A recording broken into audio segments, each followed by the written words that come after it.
Hello student, I am Ankita Sahu, your teacher. तो देखिए, जो मैंने आप लोग के साथ लास्ट वीडियो शेयर की थी, तो उसमें मैंने बताया था प्लेटो ने जो है शारीरिक या लौकिक सुंदरता के बारे में बताया हुआ था।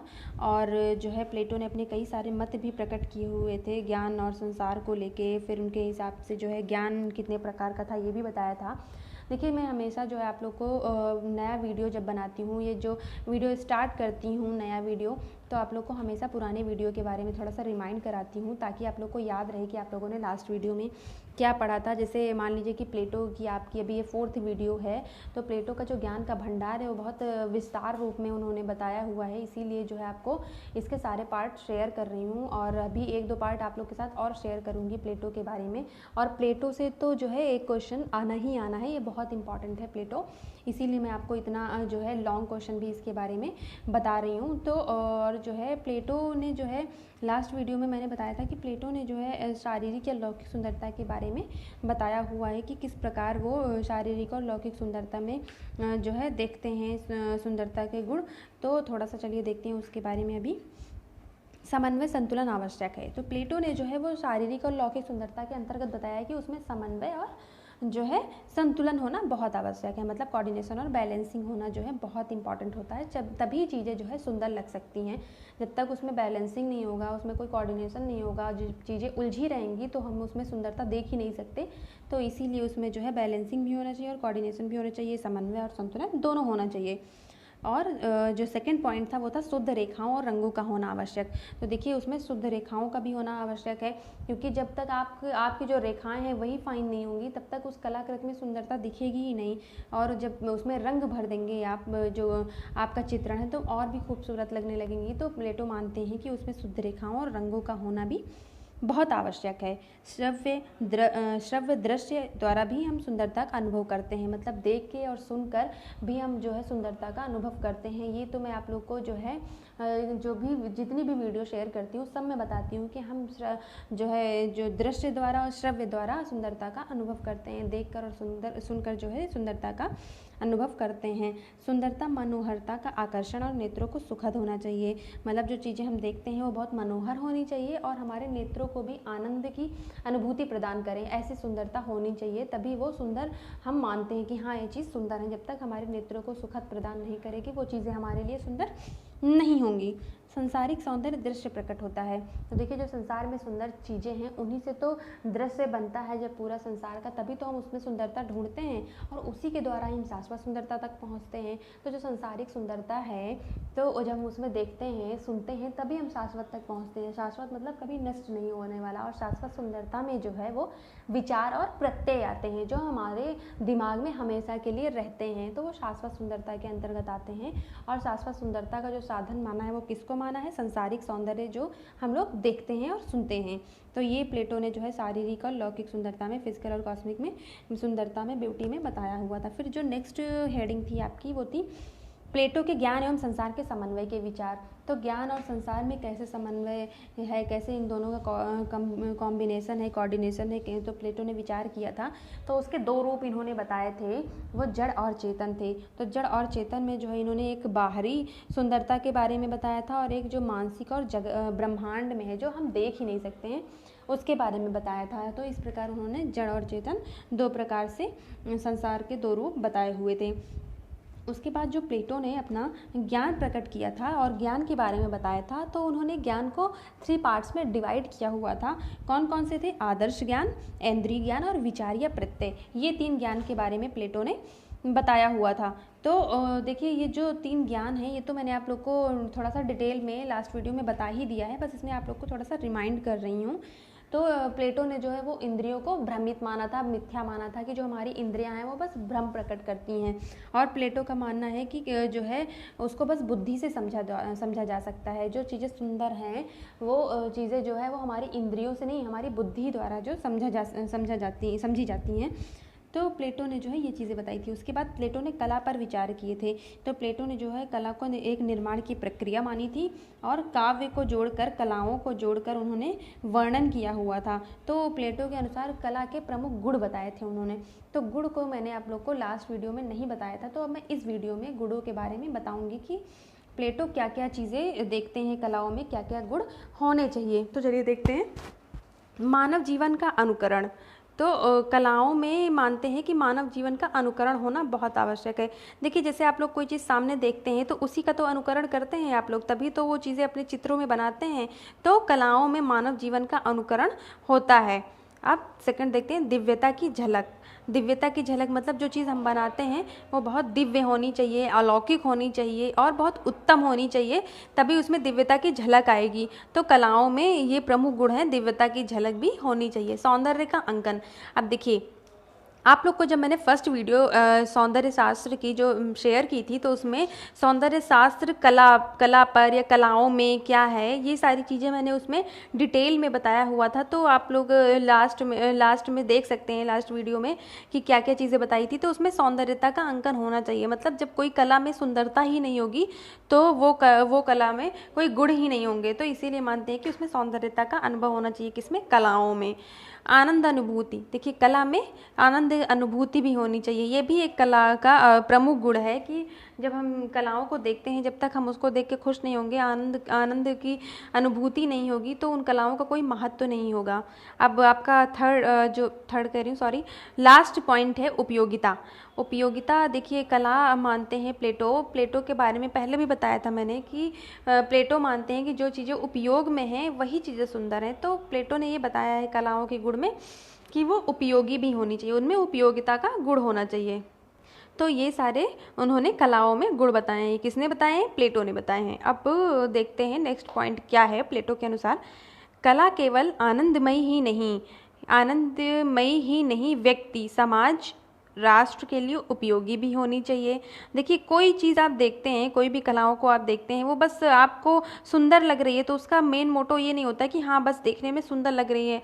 तो प्लेटो मानते हैं कि वो हमारे राष्ट्र के लिए उपयोगी होनी चाहिए, समाज को कोई मैसेज देना चाहिए अपनी कलाओं द्वारा, तभी वो कलाओं में जो है हमें आनंद की अनुभूति होगी, जब हमारे वो उपयोग में होगी। तो प्लेटो मानते हैं कि कला बस देखने में सुंदर लगे ऐसी कलाएं नहीं होनी चाहिए, वो कुछ हमारे उपयोग में आए, राष्ट्र के उपयोग में आए, ऐसी चीज़ें उसमें होनी चाहिए, ऐसे गुण कलाओं में होने चाहिए। कला में ही समाज से लाए और सुंदर शैली मन के शुभ और सुंदर गुणों के कारण उत्पन्न होते हैं। तो देखिए, जो कलाएं हैं हमारी समाज द्वारा, संस्कृति द्वारा ही प्रकट होती हैं और हमारे जो मन में चलती हैं चीज़ें उन्हीं द्वारा प्रकट होती हैं। तो जो कलाएं हैं वो मानते हैं कि सुंदर गुणों के कारण उत्पन्न होती हैं। मतलब जो चीज़ें हम सोचते हैं, अच्छी चीज़ें सोचते हैं, बनाते हैं, तो उन्हीं द्वारा वो उत्पन्न होती हैं, कलाएं उत्पन्न होती हैं। कलाकार सत्य का अनुकर्ता मात्र है, उसकी रचना कल्याण या शिव के लिए ही होनी चाहिए।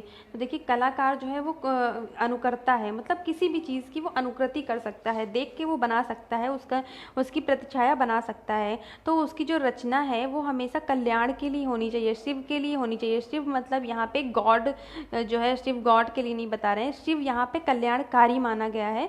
तो वो हमारे कहीं ना कहीं कल्याण के लिए होनी चाहिए, वही कला हमें बनानी चाहिए। तो प्लेटो ने ये बताया हुआ है कि कलाकार जो है वो सत्य का अनुकर्ता होता है, जो चीज़ें दिखती हैं उसको वही वो बनाता है और वो हमारे कल्याण के हित में होती हैं।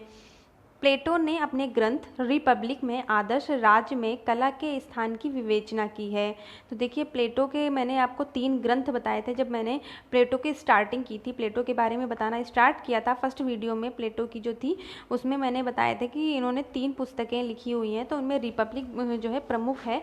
तो रिपब्लिक में उन्होंने आदर्श राज्य में कला के स्थान की विवेचना की है, जो कलाओं का स्थान है, आदर्श स्थान है, उसकी विवेचना की है। किसमें की है? रिपब्लिक पुस्तक में की है।